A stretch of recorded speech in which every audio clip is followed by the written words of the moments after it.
শ্বশুর আমাদেরকে ফ্ল্যাট দিয়েছে ভালো কথা, কিন্তু এত গরমে একটা এসি তো দিতে পারতো। প্ল্যান করে নিয়েছি আমার ফ্ল্যাটে যা যা থাকবে সবকিছুই নতুন হবে। আপনাদের ভাইয়ার কাছে শুধু আমি পুরাতন। কোনো ব্যাপার না। এখন তো মনে হচ্ছে পুরো ফ্ল্যাট সাজাতে গেলে আমার জামাইয়ের পকেট ফুটো হয়ে যাবে। আমি অনেক বেশি অসুস্থ, তারপরও সংসার সাজানোর জন্য বের হয়ে পড়েছি। আর আমার বহু কালের একটা স্বপ্নের জিনিস, স্বপ্নের ড্রেসিং টেবিল ফাইনালি পূরণ হলো। অনেকদিন লেগে গেল আমার সেই শখটা পূরণ করতে। আসসালামু আলাইকুম, কেমন আছেন সবাই? আমি অনেক অসুস্থ, তারপরও রাত আমাকে বলল যেহেতু তোমার সংসারের জিনিস তোমাকেই নিতে হবে, চলো। কি আর করার, চলে আসলাম। আর আমার কুশালের রস অনেক পছন্দ, তাই সে আমাকে এনে দিল। জানি না কেন খুব ঘন ঘনই আমি অসুস্থ হই, মানে আমার যখন জ্বর আসে, খুবই জ্বর আসে, আমি একদমই নুয়ে পড়ি। কুশালের রসটা এত ঠান্ডা ঠান্ডা ছিল, আমার খুব ভালো লেগেছে। আর এটা আমার অনেক পছন্দের। এদিকে এত গরম, তৃষা এত গরমে পুরো অস্থির হয়ে গেছে। বুঝি না, দুনিয়ার যত শীত রাজশাহীতে, দুনিয়ার যত গরম রাজশাহীতে, তারপরেও মনে হয় যেন এই শহরের চেয়ে শান্তি আর কোথাও মিলে না। শুধু ফ্ল্যাট দিয়ে রেখে দিয়েছে, এখন ফ্ল্যাট তো পুরো সাজাতে হবে। তাই আমরা চলে আসছি ওয়ালটনে। একটা এসি নিব, রাইস কুকার নিব। সাইকেলটা দেখে আমার চালানোর ইচ্ছে হচ্ছিল, বাট এটা মেবি অটো সাইকেল, আমি তো সাইকেল চালাতেও পারি না। কিছু রুলস পূরণ করে আমরা বের হয়ে গেলাম এসি নিয়ে। আর মনে হচ্ছে যেন রোদ মাথার উপর চলে আসছে, তার মধ্যে হচ্ছে ঝড়ো হাওয়া বাতাস, পুরা গরম বাতাস, তার মধ্যে আমার গায়ে জ্বর। মানে বুঝেন আমার কি অবস্থা হয়ে যাচ্ছে। তারপর আরো কিছু খুঁটিনাটি জিনিস নিতে বের হয়ে গেলাম। আমরা যেহেতু এখন কোনো আলমারি নিচ্ছি না, তাই আপাতত লকার নিব। একটুখানি বলি এই গরমে কিভাবে স্কিন কেয়ার করছি। Beauty parlour face wash, day cream এবং নাইট ক্রিম দিয়ে স্কিন কেয়ার করি আমি। ফার্স্টে ফেস ওয়াশটা ব্যবহার করব।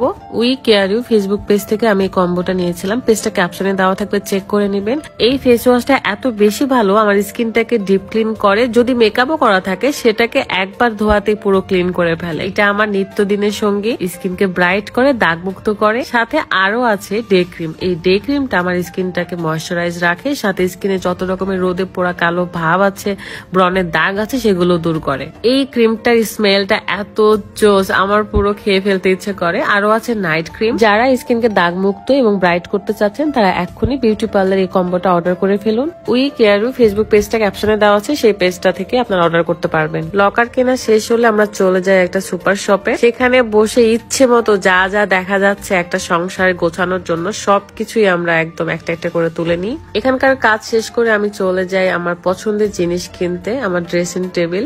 অনেক দিনের ইচ্ছে আজকে ফাইনালি পূরণ হচ্ছে। অর্ডার করে চলে যাই আমি আরো একটা শপে, যেখানে গিয়ে আমি গ্যাসের চুলা, প্রেসার কুকার, আরো অনেক কিছু নিতে হবে। এই গ্যাসের চুলা একবার দেখাতে আমার পছন্দ হয়ে গেছে, তার মধ্যে ব্ল্যাক, দাম একটু বেশি, বাট আমার কাছে এটাই ভালো লেগেছে, দেন এটাই নিয়ে ফেলেছি। তৃষার বাটন ফোনে সেলফি তুলতেছিলাম, পরে দেখি যে মুখ কেটে গেছে। তখন তৃষা বলছে, তুমি কি আমার ফোনটাকে অপমান করতেছো? আমি বললাম, না রে বাবা, বাটন ফোনে কিভাবে সেলফি তুলবো, বুঝতেও তো পাচ্ছি না যে আমাকে দেখা যায় কিনা। যাই হোক, এখানে ফাজলামি করতেছিলাম। আর আমার চেহারা দেখেন কি অবস্থা, মানে আমি এতটাই অসুস্থ, জ্বরে এত অ্যান্টিবায়োটিক খেয়েছি যে চোখ মুখ পুরো ফুলে গেছে। সংসার এমন একটা জিনিস, আমি নিতে যাব একটা, বাট দেখে মনে হয় যে সবকিছু নিয়ে চলে আসবো। আমার মেয়েটাকে খিচুড়ি বানিয়ে দেওয়ার জন্য ছোট্ট প্রেসার কুকারটা নিলাম। তারপরে শপিং শেষ করে আড্ডি দিয়ে যখন যাচ্ছিলাম, আমার ভেলপুরি চোখে পড়ে। সাথে সাথে আমি বলি, মামা 1 প্লেট বানিয়ে দেন তো।